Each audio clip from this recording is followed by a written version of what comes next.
Muy bien, muchas gracias, muy buenos días. Un saludo hasta el ministro de Justicia, mucho gusto del Ministerio de la Mujer. Muchas gracias y por cierto a nuestras invitadas. ¿Hay cuenta? Sí, Presidenta. Aparte de las invitadas para el día de hoy, que ya están aquí acompañándonos, la vocera de la agrupación Deuda de Pensión de Alimentos, señora Romina Leone, quien viene acompañada también por la señora Silvana Leiva, la profesora de la Facultad de Derecho de la Universidad de Chile y abogada de la Corporación de Asistencia Judicial Metropolitana, señora Javiera Verdugo. Aparte de ellas dos, quiero dar cuenta de la solicitud, conforme al acuerdo que se tomó en la sesión anterior, de la senadora Adriana Muñoz, de que se invite a la profesora Carmen Domínguez, que también coincide con ella la senadora von Baer.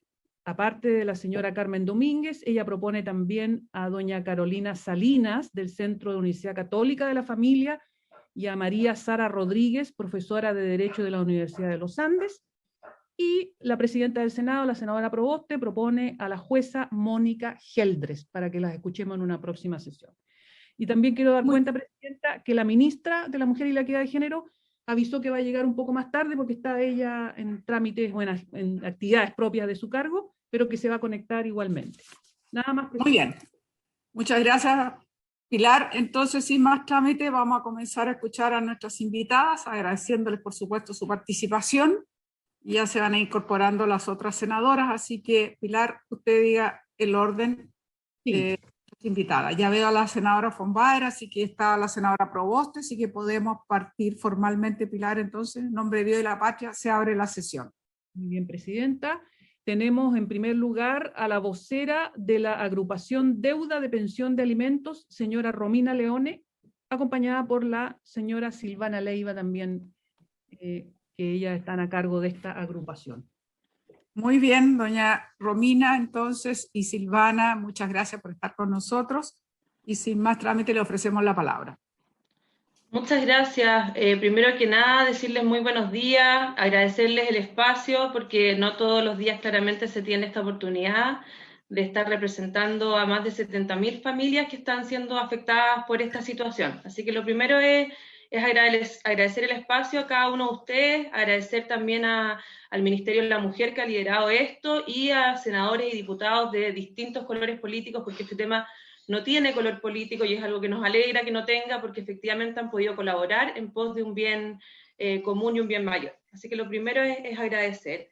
Contarles que nosotros somos una agrupación ya de más de 8.000 personas, todas, en su mayoría, el 98% son mujeres a que se les adeuda pensión de alimentos. Llevamos un año operando y hemos estado trabajando en colaboración con las distintas instituciones para poder mejorar este tema. Bueno, yo creo que la mayoría de ustedes conoce efectivamente las cifras, que son bien como dramáticas.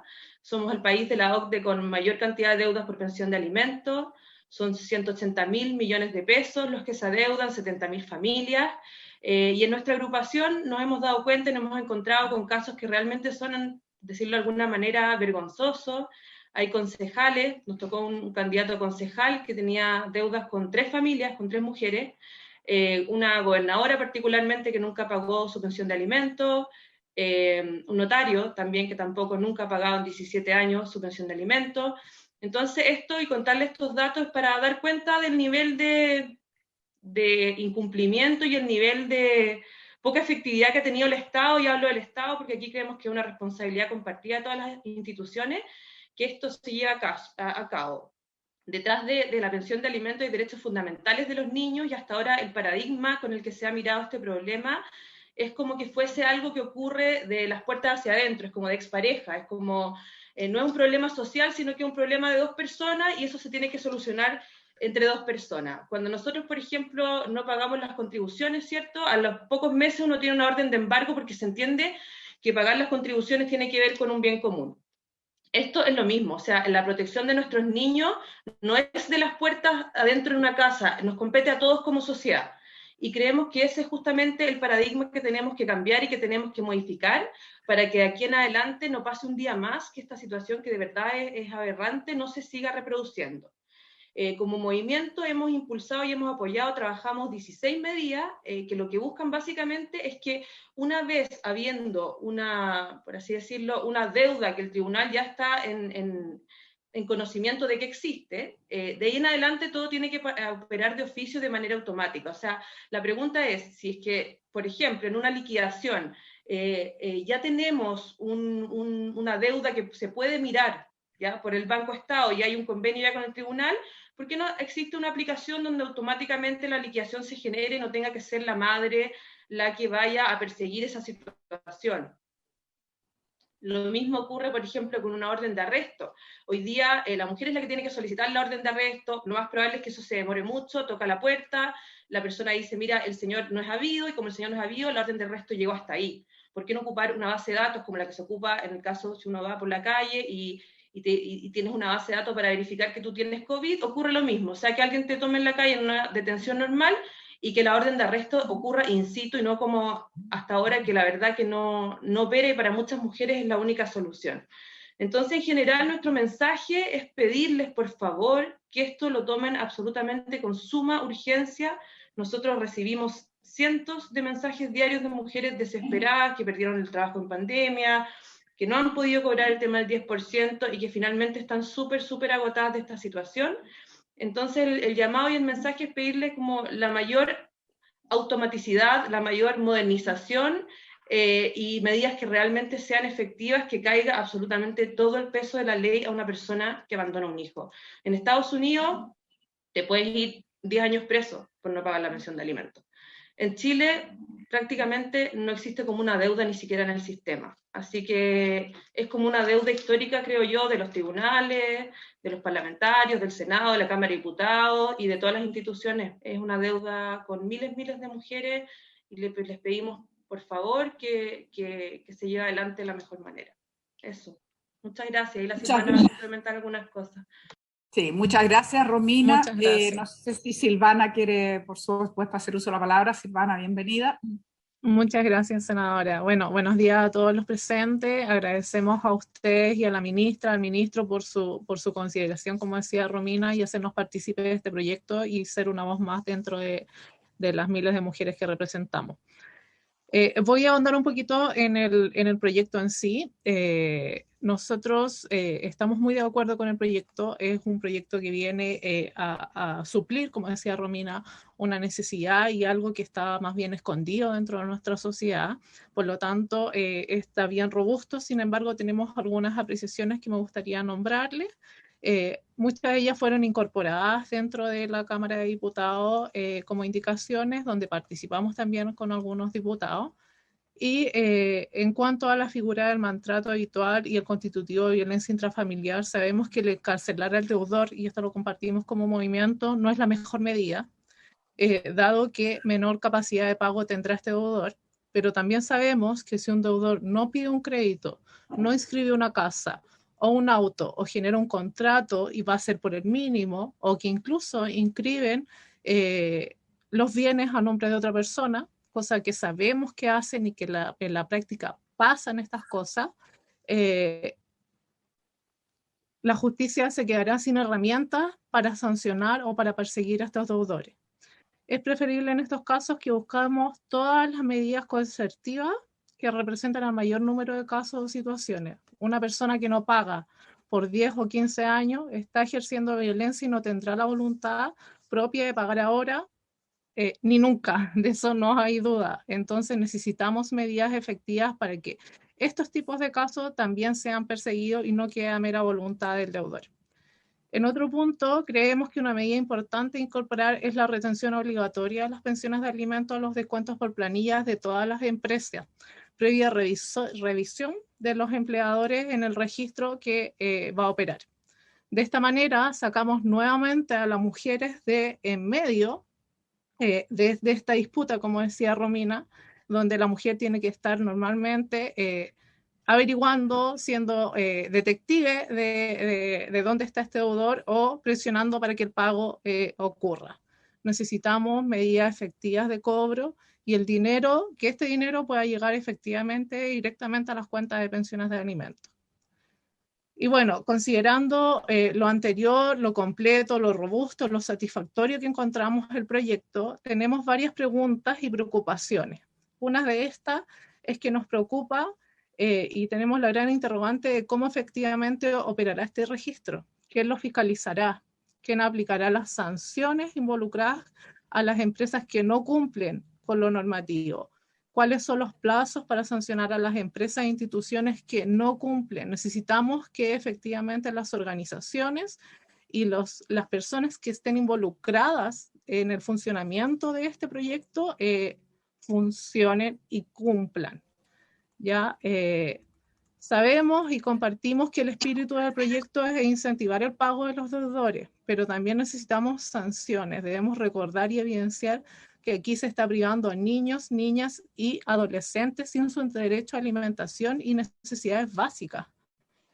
Lo anterior también lleva efectos colaterales en la mayoría de los casos, siendo las mujeres las que debemos que tener doble jornada de trabajo, adaptar nuestros tiempos, sacrificar el acompañamiento efectivo a la crianza de nuestros hijos, donde las mujeres sacrificamos también nuestra vida social, familiar y en muchos casos nuestra carrera profesional.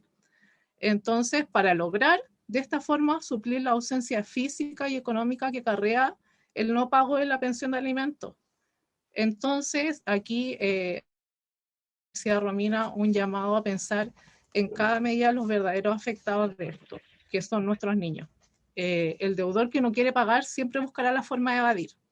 Busquemos también entonces asegurar el pago y que no sea meramente voluntad del deudor de pagar la pensión.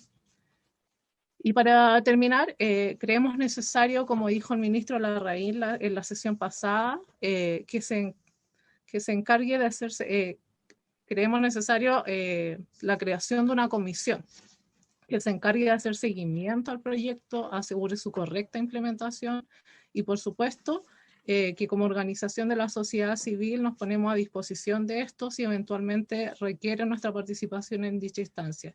Creemos que no basta solamente con la publicación del proyecto, también tenemos que hacer efectivamente y corroborar que el proyecto funcione y que venga a cambiar la realidad de miles de mujeres que están en esta situación.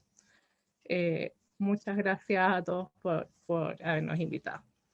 No, muchas gracias tanto a Romina como a Silvana, le agradecemos. Por cierto, vamos a seguir escuchando a nuestras invitadas y posteriormente ofrecemos la palabra a las senadoras o al ministro de Justicia si quiere contestar, o del Ministerio de la Mujer, alguna de las observaciones de ustedes. Doña Javiera. La profesora. La profesora de la Universidad de Chile, que trabaja también en la Corporación de Asistencia Judicial. Eso era la Corporación, se me estaba olvidando, la Corporación de Asistencia Judicial. Muchas gracias. No, muchas gracias a ustedes. Buenos días, agradezco tu invitación, al igual que Romina y Silvana. Como indicó Pilar, yo soy profesora de la Universidad de Chile, específicamente de Derecho Civil y específicamente de Derecho de Familia, y además soy abogada de la Corporación de Asistencia Judicial, también específicamente en materia de familia. Entonces, yo litigo a diario en tribunales de familia cobrando pensiones de alimento. Y las observaciones que tengo a esta norma son desde ese punto de vista, digamos, o sea, son desde un punto de vista académico, pero principalmente desde el punto de vista práctico de cómo obtenemos el cobro de pensiones de alimentos. Me dijeron que tenía 12 minutos y estoy con cronómetro porque los abogados somos buenos para pasarnos en el tiempo. Tengo 4 observaciones generales al proyecto y de ahí tengo observaciones por artículo. La primera de mis observaciones generales es que este proyecto hace lo que hay que hacer, que en el fondo es concentrarse en perseguir el dinero y no perseguir necesariamente al deudor. El sistema que tenemos hoy día de cobro de pensiones de alimentos se centra en apremios personales, arresto, arraigo, quitarle la licencia de conducir y en el fondo de alguna manera amenazar, entre comillas, al deudor que si no paga le van a caer todas estas penas del infierno. Sin embargo, como tenemos una cultura muy arraigada de no pago de pensiones de alimentos, porque al final eso es un problema cultural, estos apremios no sirven de nada, porque no se cumplen, porque no tienen efecto, porque a mí me dicen, te vamos a poner una orden de arresto, y la verdad es que me da un poco lo mismo, y porque además incluso en el evento que el apremio se aplique, igual eso no significa pago, O sea, ya, mi deudor está con orden de arresto, pero igual yo no recibí el dinero que necesito. Por lo tanto, me parece excelente que este nuevo sistema busque o se centre más en el efectivo pago y en la obtención de dinero, más que en el castigo o en la sanción del deudor. El problema de las pensiones de alimentos impagas, en el fondo, genera una pérdida de dinero doble para el acreedor, porque como las pensiones de alimentos son pensiones de subsistencia, no solo pierdo el dinero que no estoy recibiendo, ¿cierto? Sino que además tengo que generar ese mismo dinero para cubrir las necesidades del alimentario. No es lo mismo que si yo hago un préstamo y no me devuelven ese dinero. Por lo tanto, me parece excelente que se busquen nuevas formas de conseguir este pago. Sí, hago la observación general de que incluso en este nuevo proyecto lo que necesitamos es un procedimiento claro en materia de cumplimiento. No lo tenemos hoy día. Los cumplimientos de pensiones de alimentos se ven en tribunales de familia conforme al procedimiento establecido en la ley de familia, y la ley de familia indica que el procedimiento supletorio es el Código de Procedimiento Civil. Sin embargo, en materia de cumplimiento específicamente no hay un procedimiento ordenado que esté definido. Tenemos normas que definen actos aislados, o sea, se define, por ejemplo, que la sentencia es un título ejecutivo y se puede iniciar un juicio ejecutivo, se indica que se pueden ordenar ciertos apremios.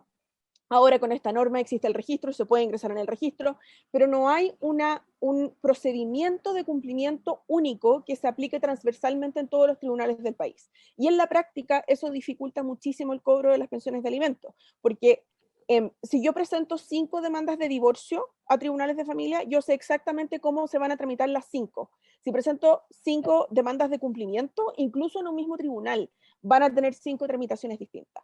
Considerando que este es un procedimiento que supuestamente pueden aplicar las demandantes sin necesidad de abogado, la verdad es que para una persona sin abogado es prácticamente imposible navegar el sistema.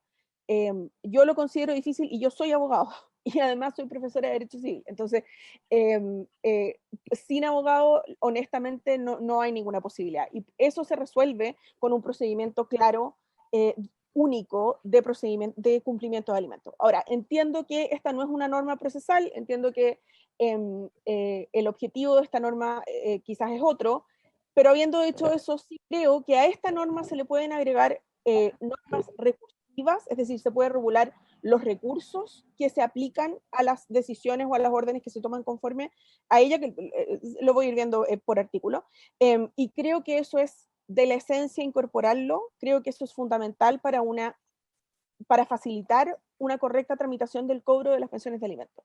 Uno de los problemas más recurrentes que tenemos hoy, quienes litigamos en materia de alimentos, es precisamente el sistema recursivo.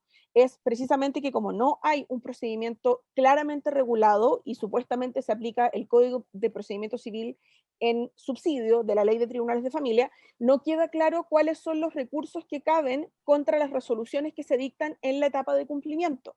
¿Por qué? Porque la Ley de Tribunales de Familia, en su artículo 67, define el procedimiento recursivo o las posibilidades de recurso en tribunales de familia, pero omite la etapa de cumplimiento.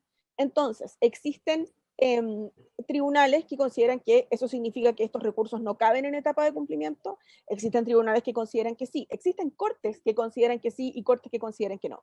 Hay jurisprudencia de toda la gama de posibilidades, hay sentencias, y esa incertidumbre para efectos de recurrir una resolución que muchas veces representa muchísimo dinero. La resolución, por ejemplo, que aprueba una liquidación de deuda pueden ser millones de pesos, y por lo tanto se requiere con urgencia claridad respecto de cuál es el sistema recursivo de esas resoluciones. Y por último, mi última observación general respecto de esta norma es más bien una duda respecto de cómo se va a aplicar y cómo se va a ejecutar. Me imagino que aquí vendrá un autoacordado de la Corte Suprema, o de alguna forma se aumentará la capacidad de tribunales de familia, porque hemos visto con la retención de fondos de AFP como forma de pago de la pensión de alimentos, que cuando todas las causas de cumplimiento de alimentos se mueven al mismo tiempo, los tribunales no tienen capacidad de respuesta.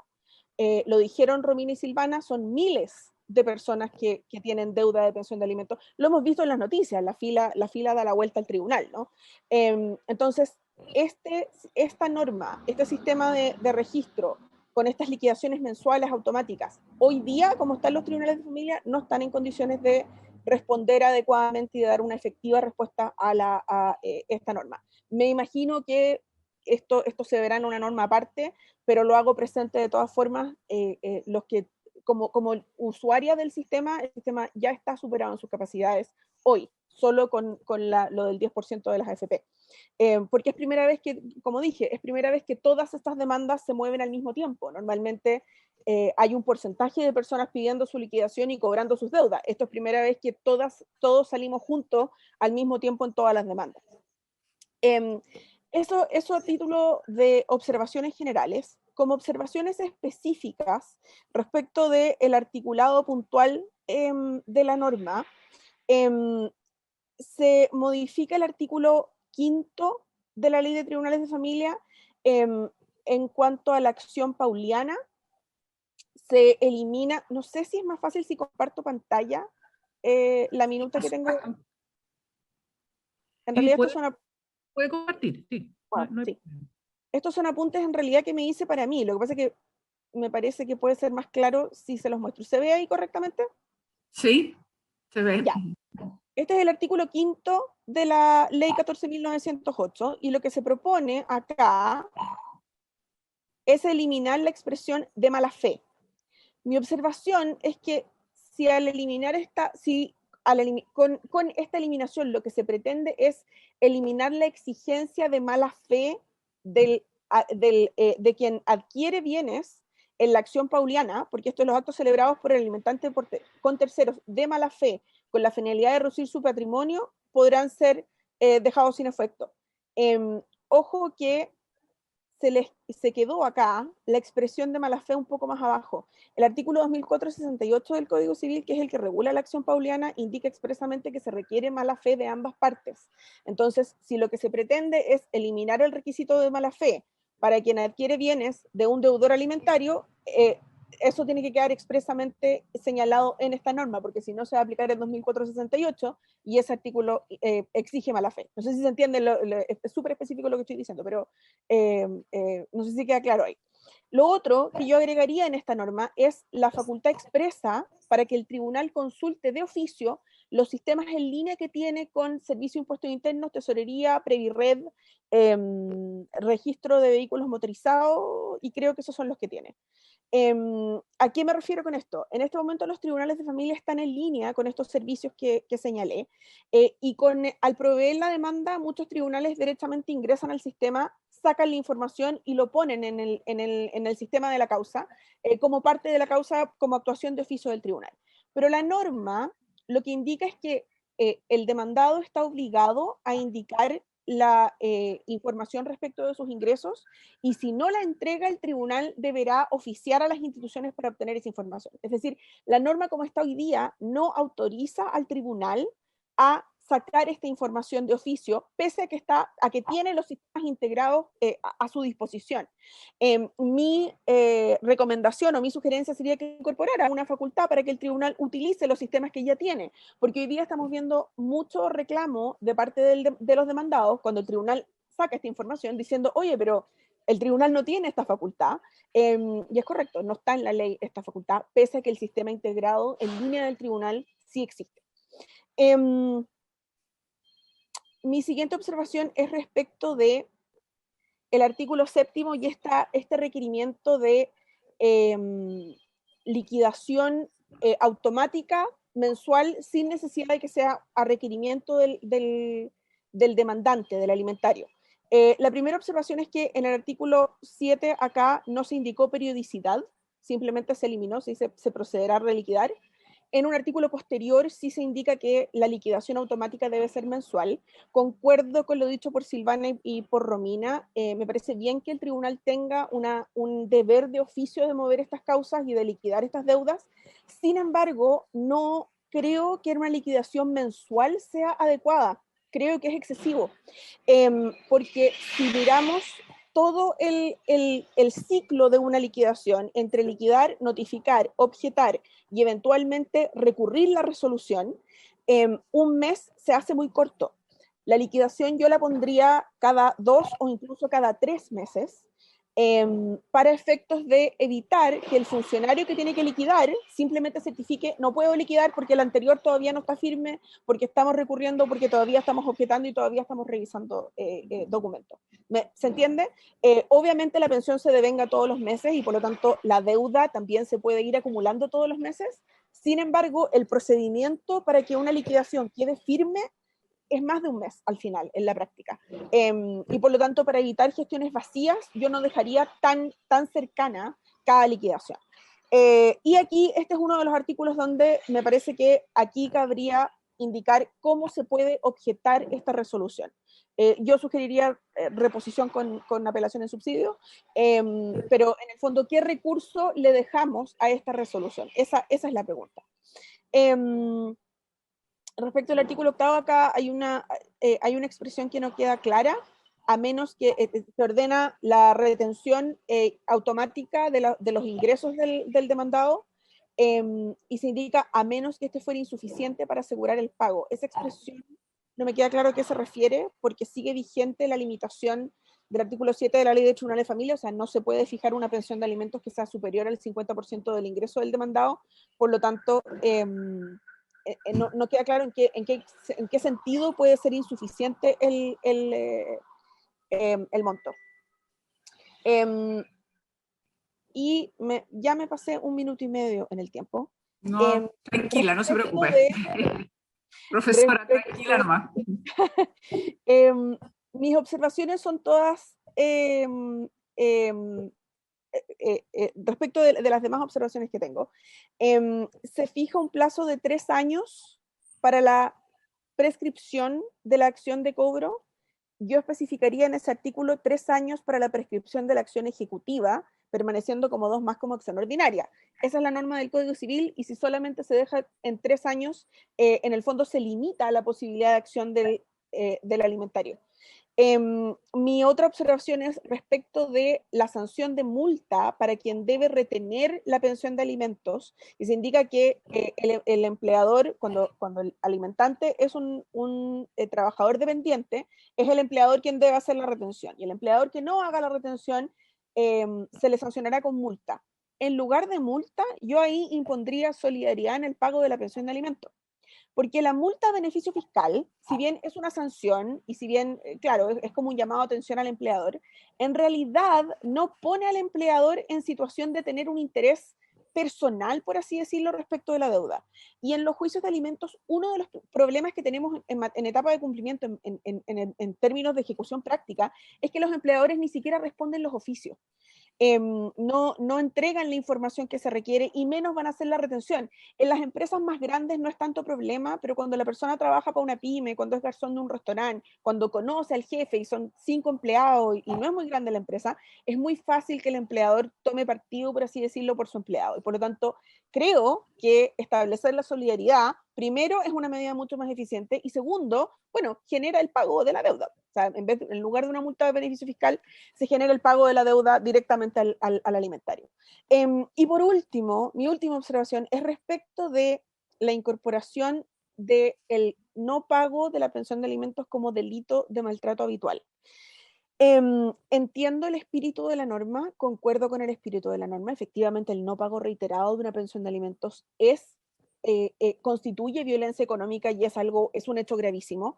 Sin embargo, creo que el sistema de violencia intrafamiliar en Chile, el sistema de tramitación de las violencias intrafamiliares, especialmente a nivel penal, a nivel de fiscalía y a nivel de delito de maltrato habitual, no se encuentra en condiciones de hacer frente a este nuevo requerimiento.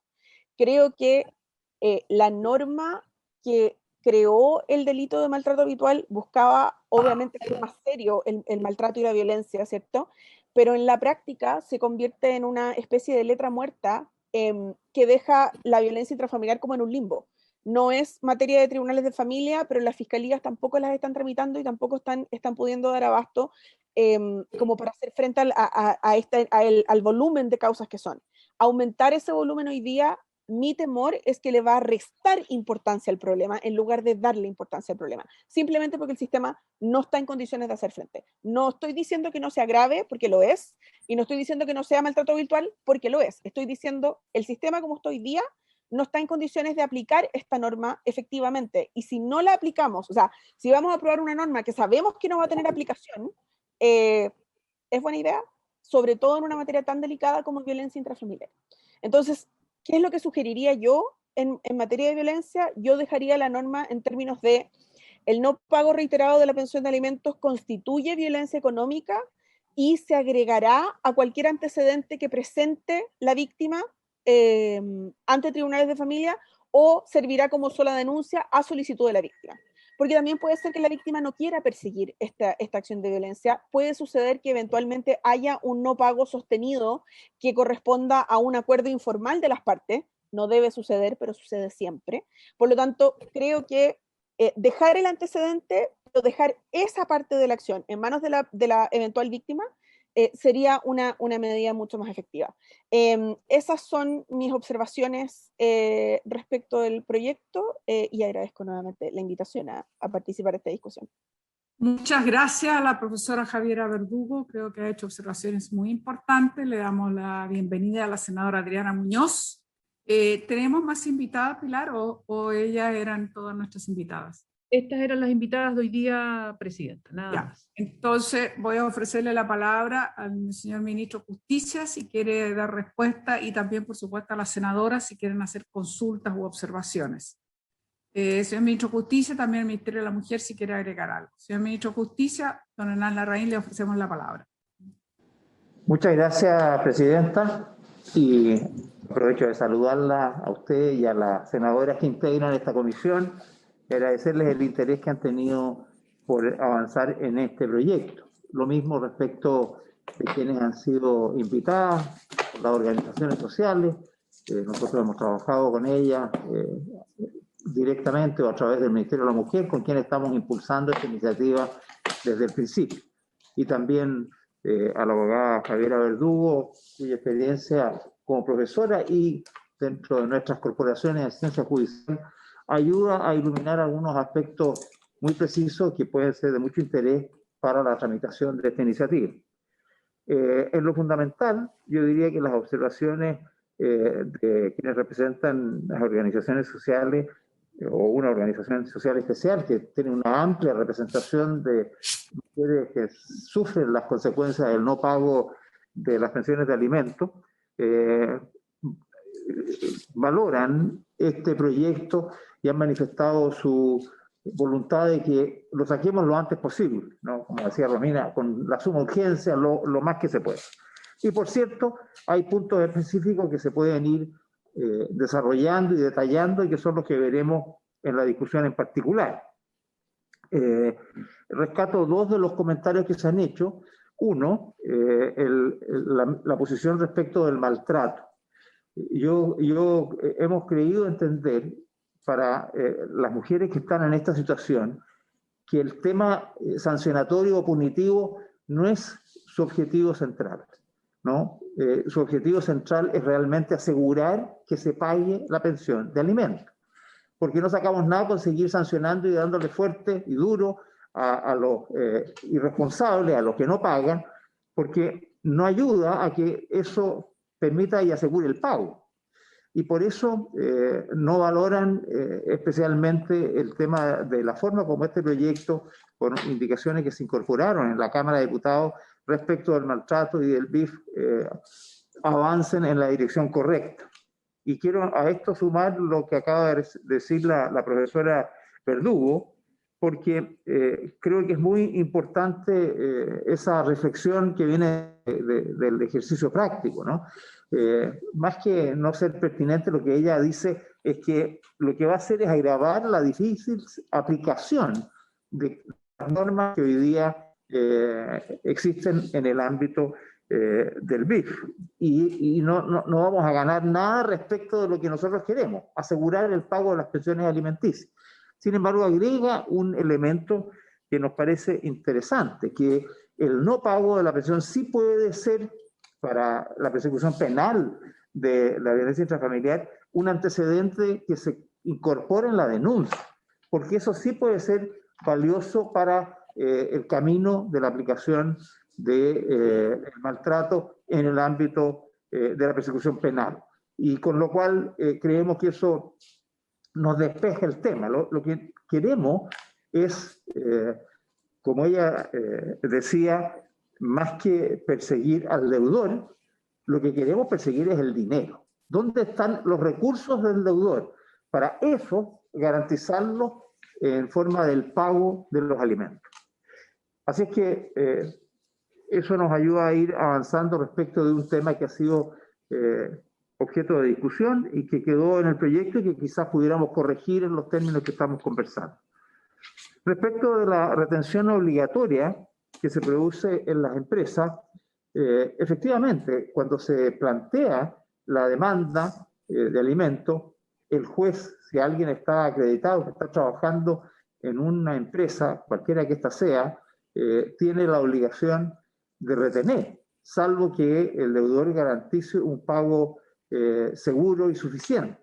Eso se tendrá que ver. Y el incumplimiento en esa empresa dará lugar a, por la forma como se aplica, a una liquidación que va a dejar en evidencia el no pago y va a incorporar a esta persona al registro de deudores. La pregunta, y un poco la que hacía la senadora von Baer en la sesión anterior, es si acaso queremos imponerle al empleador privado la obligación de revisar el registro antes de contratar a alguien. Ese es un tema distinto que tenemos que pensar. En el caso de la administración pública, donde está así incorporado, es algo que se puede identificar con cierta facilidad, porque los sectores públicos están debidamente identificados y claro, y tienen una situación más de mayor transparencia. En el caso del ámbito privado no se ha hecho así, pero es un tema que ciertamente está siempre abierto a la discusión. El camino que hoy día existe permite llegar de otra forma, una vez que se individualiza al empleador al mismo fin, sin necesidad de esta obligación, por lo cual no lo hemos incorporado en el proyecto, pero siempre está abierta la discusión. Respecto de otras observaciones que se hacen por parte de la profesora Verdugo, creemos que hay algunos aspectos que se deben tener en consideración. El primero, por mencionar algunos de los que ella mencionó, a propósito de la solidaridad de los empleadores, ya que estábamos hablando de los empleadores, esto existe hoy día en la actual legislación, ¿no? En el artículo 18 de la ley que tramita las deudas de alimentos dice: serán solidariamente responsables del pago de la obligación alimenticia los que sin derecho para ello dificultaren o imposibilitaren el fiel y oportuno cumplimiento de dicha obligación. O sea, aquí hay una obligación genérica de solidaridad del empleador si no paga. Aparte de las multas, aparte de las otras sanciones que vienen aparejadas dentro del proyecto según las distintas hipótesis que trae el no cumplimiento de estas deudas y el no cumplimiento de las retenciones cuando así corresponda, dadas las distintas hipótesis que trae la aplicación del Registro Nacional de Deudores. Y por lo tanto, así opera. De hecho, aquí hay un fallo reciente del juez de Payaco, que precisamente por no haber hecho las retenciones, la AFP fue esta sancionada por la obligación solidaria que emana de este artículo 18. De manera que, aparte de las sanciones que trae la ley, al empleador de multas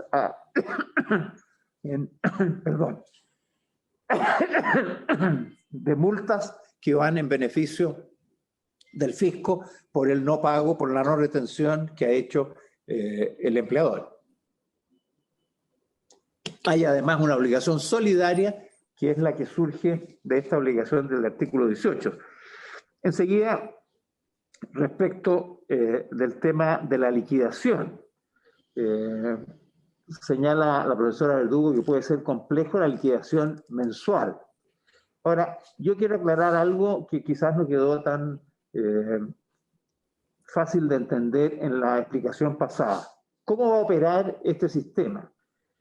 El sistema opera con un año de puesta en marcha. Son 6 meses para el reglamento y dentro de un año tiene que estar lista la plataforma que va a permitir a los tribunales actuar con mayor rapidez. En consecuencia, va a haber un tiempo para poner en marcha. Sin embargo, la primera vez que se aplica el registro, esa solicitud del deudor, del alimentario. ¿Por qué? Porque nosotros vamos a aprobar este proyecto de ley, supongamos, el 1 de septiembre, y se va a demorar un año en el funcionamiento completo del sistema por estas otras. Sin embargo, las personas alimentarias que tienen esta situación de deudas pendientes podrán pedirle al juez desde ya que empiecen a hacer las liquidaciones. De manera que, puesta en marcha el sistema, si bien se va a aplicar un año después, los jueces van a tener un periodo de transición de un año. No va a empezar el 1 de septiembre del 2022, en el ejemplo, con la caída y van a empezar a tener que hacer las liquidaciones de todo. No, se va a ir haciendo gradualmente. Y además esperamos también que este proceso logre una automatización.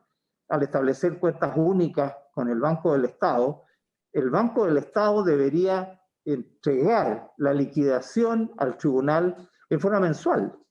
De manera que la liquidación que hace el juez va a ser algo muy simple. No deberíamos enredarnos, porque lo que estamos haciendo es precisamente sacar a las mamás, digamos, para que tengan que estar haciendo funcionar al sistema. Queremos que el sistema funcione solo, sin judicializarlo, sin que la mamá diga, oiga, no me pagaron, por favor, insista, dígale, haga la liquidación. No.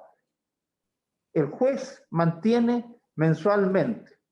Si se hace bimensualmente, claro, se pueden evitar algunos de los problemas que señalaba la profesora Verdugo. Es cierto, de la demora en la tramitación, pero no tenemos la actualización fresca mes a mes, que creemos que es mucho más válida, sobre todo en una instancia donde vamos a tener una plataforma y mecanismos más automáticos para ir avanzando en este proceso. Quizás ponerlo en marcha va a ser más complejo, pero como lo pone en marcha la deudora la primera vez, nos permite eso gradualmente ir avanzando para que los jueces puedan ir desarrollando estos procesos sin mayores complicaciones. Respecto de otra inquietud, respecto de la aparente contradicción que hace el proyecto de que elimina la mala fe en una parte y no la elimina en otra. La verdad es que lo que hace el proyecto es distinguir cuando se habla de actos con un tercero que sean gratuitos u onerosos. Si es gratuito, si una persona, un deudor, le dona a alguien un automóvil, no se le exige la mala fe al que recibe esa donación. Y de eso, efectivamente, es lo que se hace cargo, la eliminación de la expresión mala fe que ella recordaba. Pero si se trata de un acto oneroso, que alguien está comprando, no recibiendo un regalo, ahí sí se exige la mala fe. Es la diferenciación que se hace, siguiendo los criterios del Código Civil, en la diferenciación entre las personas que reciben por actos gratuitos respecto de las que los reciben con actos onerosos, exigiendo solo la mala fe respecto del primero de ellos. En el tema de la prescripción, con esto voy terminando, nos parece razonable circunscribir la prescripción, como lo sugiere la profesora Verdugo, a la acción ejecutiva, con lo cual nos ayuda a dar los tiempos y definir con claridad cuándo se aplica o cuándo no esa prescripción.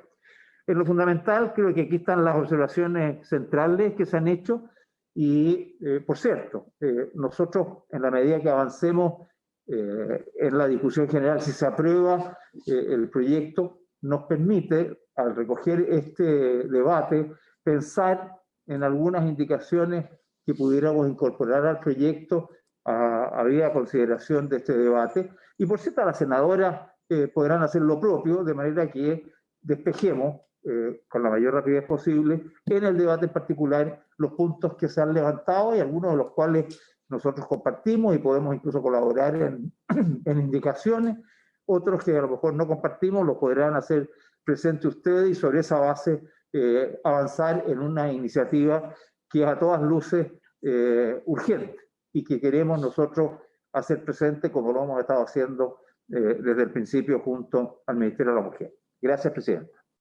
Muy bien, le agradecemos al Ministro de Justicia la respuesta a las observaciones. Le vamos a ofrecer la palabra a la senadora, si quiere intervenir ahora, y después también, por supuesto, a nuestras invitadas, en el mismo orden que estuvieron, doña Romina, doña Silvana y la Javiera Verdugo.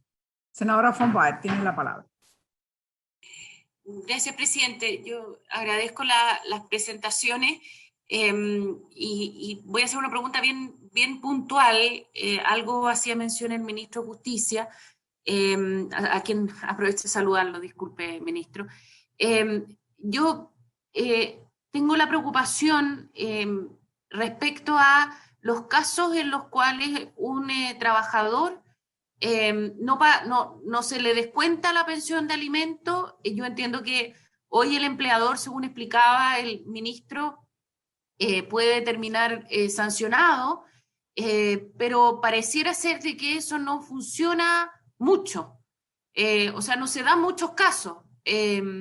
Entonces, mi preocupación es que acá nosotros establecemos el registro y el registro va a ser complejo para cuando se quiera comprar un auto, para cuando distintas acciones, pero puede ser que un trabajador nunca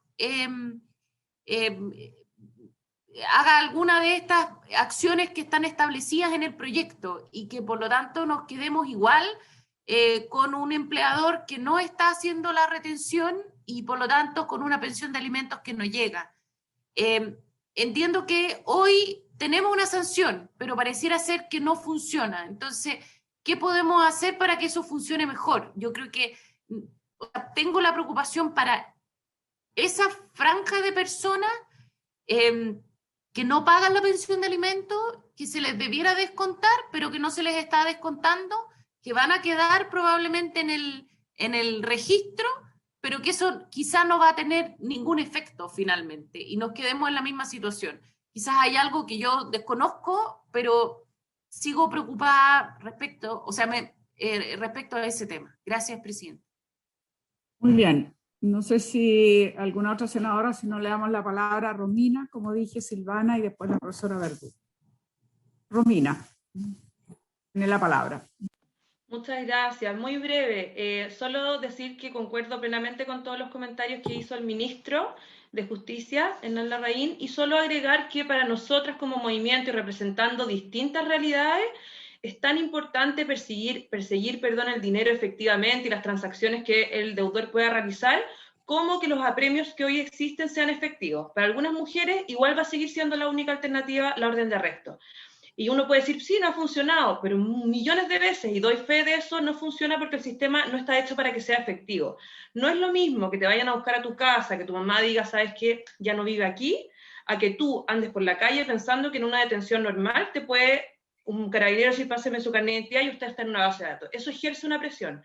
Y hay personas, y conozco muchos, incluso abogados, que hacen de todo con tal de no demostrar ningún bien.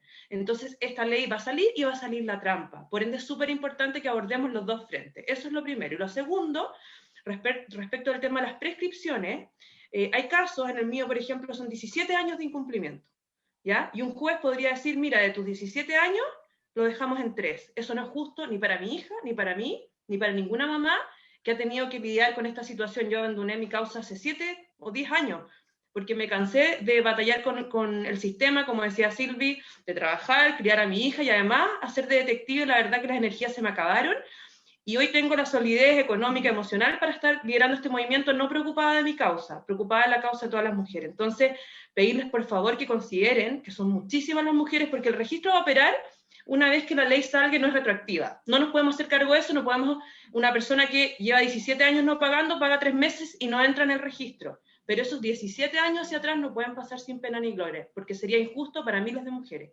Entonces, solo les pido por favor que consideren eso en el minuto de ver el tema de la prescripción. Muchas gracias. Gracias a Romina, le ofrecemos la palabra a Silvana. Sí, gracias, senadora. Solo considerando las palabras de Romina y complementándola, es que necesitamos también tener consideradas o ver efectivamente cómo podemos incluir dentro de todo este proyecto a aquellas mujeres que efectivamente están con un deudor que evade de todas las formas posibles su pago. Entonces necesitamos... Todas nos dicen, bueno, ¿y de qué me sirve a mí este proyecto si esta persona trabaja de él por cuenta propia, no boletea, no tiene casa, no tiene auto? ¿Cómo efectivamente logro que él me pague la deuda? ¿Qué hago yo para efectivamente? Porque decir, bueno, vamos a incentivar el pago de los deudores, bueno, la persona que no ha pagado 10, 15 años no va a pagar y no va a querer pagar. Entonces necesitamos medidas efectivas como la que decía Romina, que estén en un registro de prófugos, que se le, de alguna forma se les acorte la brecha para poder seguir evadiendo. Entonces, eso es lo que nos falta un poquito. O sea, sabemos que efectivamente le van a retener los créditos, les van a retener la licencia de conducir, pero aquellos que no tienen todas esas instancias, cómo hacemos y cómo se aseguramos y cómo traemos un poquito de justicia también a los miles de casos que nos escriben que nos deben 30 millones de pesos, 50 millones de pesos. O sea, las cifras que nos llegan a diario son escalofriantes y a nosotras nos genera una sensación de más podemos hacer para poder ayudar en estos casos. Tenemos gente que no, efectivamente, que las mujeres han sufrido y se han revictimizado muchas veces en esto. Necesitamos sacar a la mujer del medio, ya la mujer está siendo mamá, está siendo trabajadora, está trabajando el doble, se está perdiendo la crianza de sus hijos y más encima tiene que ir a exponerse día a día fuera de tribunales para perseguir a un deudor que no saben dónde está. Es realmente humillante. Entonces necesitamos poder sacar a la mujer del medio y que efectivamente las instituciones nos acompañen en vez de que nos deleguen las funciones a nosotras en este proceso. Necesitamos poder hacer correr esto y traer un poco de justicia. Así que eso. Muchas gracias. Muchas gracias, Silvana. Le ofrecemos la palabra a la profesora Verdú. Gracias, senadora. En referencia a la solidaridad del empleador, respondiendo a los comentarios del ministro y de la senadora, a las preguntas de la senadora Bombán, el problema del artículo 18 de la ley 14.908 es que no se refiere explícitamente al empleador y al problema de la retención y por lo tanto no todos los tribunales entienden que esta norma es aplicable también al empleador. Es este problema que yo indicaba al principio. No hay un procedimiento claro y por lo tanto cada tribunal interpreta la norma como la sentencia de Yaco que cita el ministro es efectivamente, se hizo famosa en 2 días, precisamente por excepcional, porque llevamos un año persiguiendo las AFP que no han hecho los pagos respectivos, muchas personas no han recibido, o sea, en mi oficina estoy llena de casos donde no hemos recibido los pagos de la primera retención, que fue julio del año pasado, o sea, llevamos un año. Y esta sentencia de Paillaco es excepcional en condenar a la AFP al pago solidario de la deuda. Entonces, por eso me parece que sería pertinente incorporar explícitamente un deber de solidaridad o una sanción de solidaridad para el empleador que no hace la retención, precisamente para unificar criterios. Respecto de la liquidación mensual de la deuda, reitero, efectivamente el cálculo de la deuda, o la deuda se va a devengar todos los meses. Mi observación es solamente desde el punto de vista práctico. Al intentar liquidar todos los meses, lo que va a pasar es que cada 3 meses va a haber una liquidación y los demás meses van a ser, no se puede liquidar porque el mes anterior no está firme. Las liquidaciones de deuda se agarran de la liquidación del mes anterior, dependen de la liquidación del mes anterior. Entonces, si la anterior no está lista o no está firme o no está definida, no se puede hacer la siguiente. Esa es mi única observación. Obviamente todos los meses tiene que ser cobrable la pensión. Y por último, una observación que se me quedó en el tintero, que no se me puede quedar en el tintero, porque mi oficina es la autoridad central del Convenio de la Haya de 1980, sería gravísimo. Respecto de las autorizaciones de viaje, el proyecto indica que no se considerará la oposición del deudor alimentario. O sea, si yo quiero sacar a mi hijo del país y el padre se opone al viaje, pero está en el registro de deudores de alimentos, no se va a considerar su oposición. Mi observación para evitar un problema con el Convenio de la Haya de 1980 sobre sustracción internacional de menores, es que en el evento de que se trate de un viaje de cambio de residencia al extranjero, sí se deberá considerar siempre la oposición del otro progenitor, aunque tenga deuda de pensión de alimentos. O sea, si quiero irme a vivir a otro país con mi hijo, siempre necesito considerar la opinión del otro padre, aunque tenga deuda de alimentos. Pido mil disculpas por haber omitido esa observación en el principio. Reitero, somos autoridad central. Es necesario que lo diga. Gracias. No, muchas gracias a la profesora Verdugo. Miren, yo creo que todas estas observaciones son sumamente relevantes y creo que ha sido muy importante esta sesión porque uno va aclarando detalles o la mirada más en particular, y creo que el ministro de Justicia está muy atento, así que no tengo ninguna duda que ha estado recogiendo muchas de estas observaciones.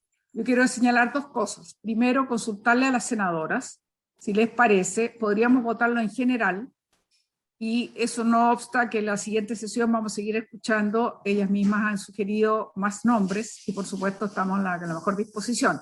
Pero ya votarlo en general nos permite para después ir avanzando, efectivamente poder después entrar en particular. Entonces yo lo primero que sugeriría es, no sé, Pilar, si puede comunicarse con la senadora Muñoz y Proboste.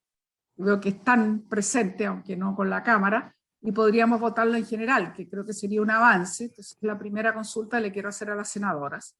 Lo segundo es que, como ya dije, la siguiente sesión vamos a seguir escuchando algunas invitadas o invitados, y lo tercero es que sí yo sugeriría también que mientras tanto, sobre todo cuando vayamos entrando en particular, se vaya generando una mesa de trabajo con nuestros asesores y posibles indicaciones que podemos formular, sea por las sugerencias que nos han hecho aquí de los propios invitados o invitadas, sea porque surgen a través justamente del diálogo en el cual uno ve que a lo mejor es necesario ir generando algunas indicaciones.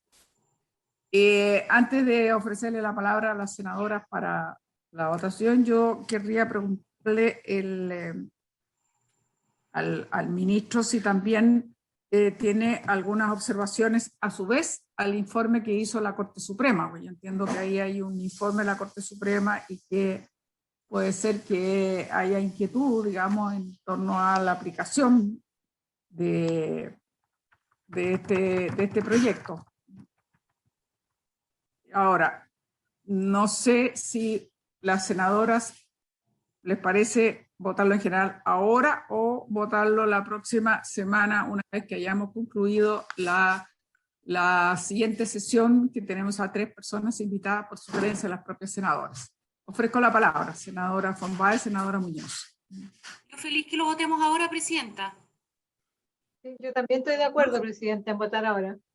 Ya. Pilar, podríamos tratar de ver si podemos lograr la presencia de la senadora Proboste, que estaba al inicio y que estaba. Yo sé que está hasta, digamos, con ella, pero parece que está sí, ocupada. Vamos a ver. Presidenta, en el intertanto me permite decir que, primera cosa, este proyecto, me imagino que el Ejecutivo le va a mantener la discusión inmediata para que podamos continuar con nuestra darle el avance y la rapidez que se necesita por nuestra discusión para las madres, evidentemente. Lo vamos a hacer hasta el fin. Bueno, eso es una garantía que vamos a tramitar lo más rápido, está bien. Y lo otro, presidenta, la senadora Sabat mandó sus excusas por no poder haber concurrido a esta sesión, pero tenía una reunión urgente que no la pudo dejar de lado. Y además, voy a introducir otro tema, solicita que usted le pida a la sala nuevamente que la denominada Ley Antonia, que se envió a la Comisión de Constitución, se envíe a nuestra comisión, a la Comisión de la Mujer, porque el senador que se opuso en el 30 de marzo de este año, ahora estaría de acuerdo en que el proyecto sea conocido por la Comisión de la Mujer e Igualdad de Género. Muy bien, entonces, 3 cosas. Le pediremos a la sala, la pedirá a la secretaria que me recuerda su eficiencia habitual, doña Pilar. En segundo lugar, entiendo que el gobierno va a mantener, como acaba de declarar el ministro, hasta el final esta suma urgencia, lo cual es muy importante para garantizarle precisamente a tanto Romina, Silvana como a la profesora Verdugo, que todos han señalado la urgente necesidad que contemos con un instrumento mucho más efectivo de lo que hasta ahora hemos tenido como instrumento para el pago de las pensiones. Y en tercer lugar, tenemos 2 peticiones. La senadora Proboste tuvo que salir urgentemente por un tema de reunión.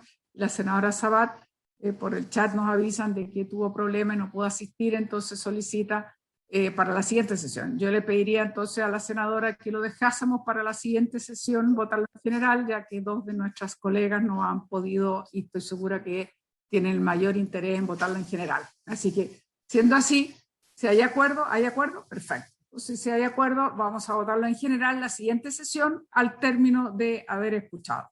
Muy bien. Más consultas, yo quiero agradecer nuevamente por las excelentes exposiciones, tanto de Romina, de Silvana, como la profesora Verdugo, y por cierto, a disposición del ministro de Justicia de contestar. Veo que se ha incorporado la ministra del Ministerio de la Mujer, que aprovecho de saludarla. Bienvenida, ministra. Estamos terminando, pero ha sido una muy fructífera sesión y vamos a tener, para su información, una sesión más de escuchar a invitadas e invitados, y posteriormente vamos a proceder a votar en general al término de esa sesión para ya después poder avanzar en particular. Y al respecto, hemos acordado que se podría ir generando una mesa con nuestros asesores para ir revisando algunas de estas observaciones que han hecho, sobre todo la profesora Verdugo, que lo ha revisado detalladamente, y algunas observaciones que también hicieron tanto Romina como Silvana, y por lo tanto poder avanzar en lo que serían algunas indicaciones para ya irlo viendo en particular. Sin más, y habiendo dicho todo lo que no hay nada más que agregar, nuevamente agradecimiento a nuestras invitadas, al ministro, a la ministra de la Mujer que se incorporó, y terminamos la sesión. Se levanta la sesión entonces. Muchas gracias. Gracias a ustedes. Recording stopped. Solo no Gracias. recordarles a la senadora, perdón, antes que termine la grabación, es que yo sé que este lunes es feriado, pero después vamos a retomar entonces la posibilidad del lunes para hacer 2 sesiones semanales y no solamente la del martes, que es más corta. Muy bien, muchas gracias. Nuevamente se levanta la sesión. Muchas gracias. Hasta luego. Muchas gracias, hasta luego.